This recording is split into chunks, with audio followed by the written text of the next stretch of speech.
kali ini kita akan membahas tentang buku yang judulnya adalah Gaya Hidup Antivirus.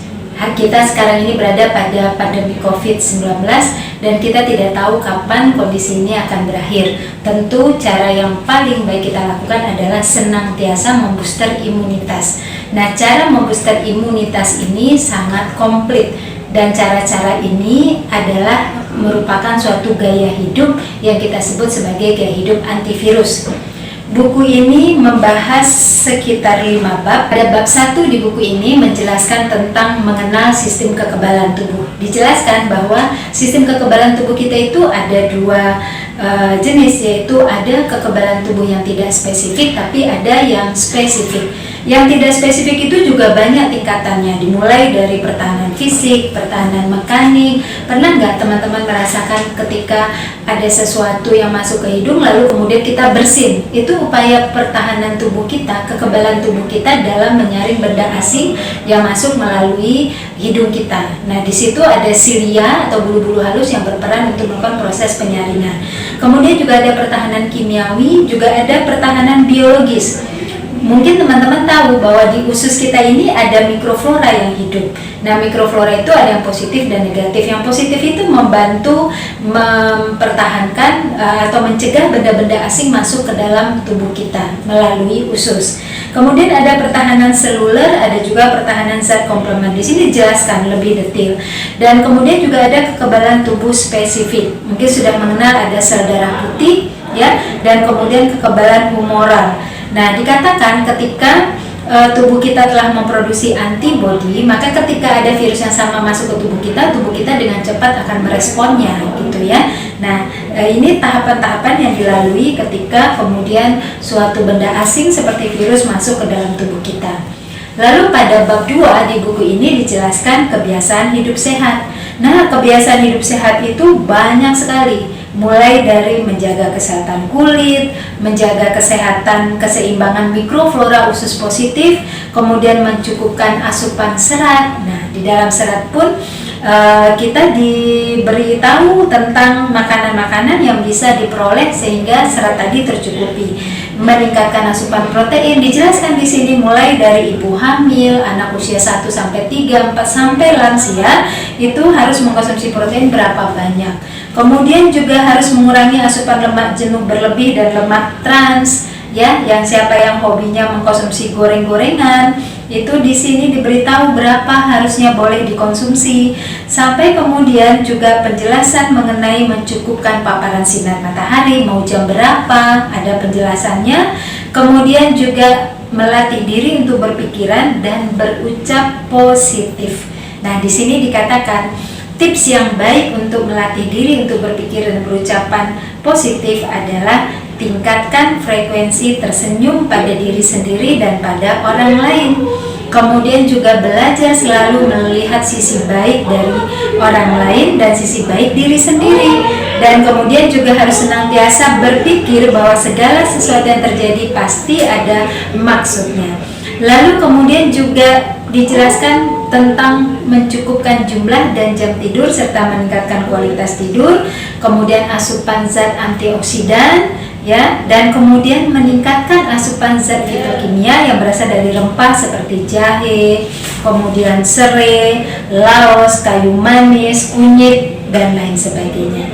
Nah, pada bab 3 supaya seimbang nih, kalau tadi kan gaya hidup sehatnya, sekarang juga kita jelaskan di bab 3 itu kebiasaan yang tidak sehat. Nah, mungkin teman-teman ada yang melakukan hal ini seperti misalnya konsumsi berbagai zat aditif, kemudian konsumsi kafein yang berlebih, kemudian konsumsi protein hewani yang berlebih. Nah, tadi ketika kebiasaan sehat harus mengkonsumsi protein, tapi ketika berlebih dia masuk pada kategori kebiasaan hidup yang tidak sehat. Kemudian duduk melebihi waktu 2 jam. Nah, jadi selama work from home kita kadang-kadang lupa duduk melebihi 2 jam. Kemudian berada pada udara yang terpolusi, ya. Nah, kemudian pada bab 4 itu diberikan contoh resep jus dan smoothies serta olahan rempah.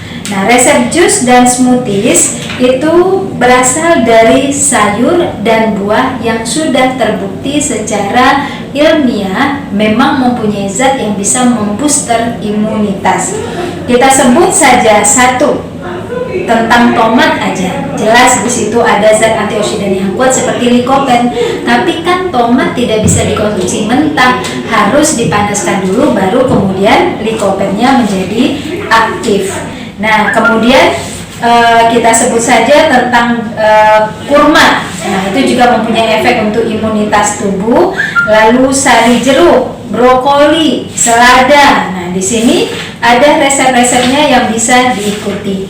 Nah, terakhir di buku ini itu menyajikan 10 olahan rempah yang sudah masuk ke dalam kategori functional food untuk meningkatkan sistem imunitas tubuh.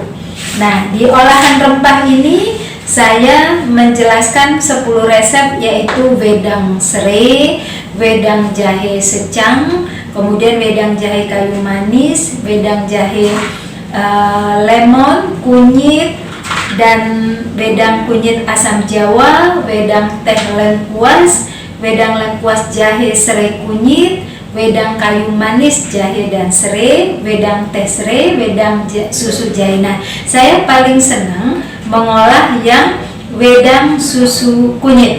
Ini suka saya peruntukkan untuk anak-anak yang kemudian mengalami demam ataupun infeksi, tetapi tidak menunjukkan gejala peradangan yang khas, sehingga bisa jadi itu karena serangan virus. Nah, di sini saya berikan olahannya adalah menggunakan susu cair, kemudian menggunakan kunyit yang dikeprek, jahe yang dikeprek, cengkeh, 3 buah cengkeh, serai yang dikeprek, dan setengah batang kayu manis. Itu direbus dulu. Nah, nanti airnya itu untuk menyeduh susu itu tadi. Nah, minuman ini sangat baik sekali dikonsumsi untuk anak-anak yang mulai terlihat tanda-tanda penurunan imunitas tubuh, atau dijadikan minuman kesehatan secara rutin juga bisa.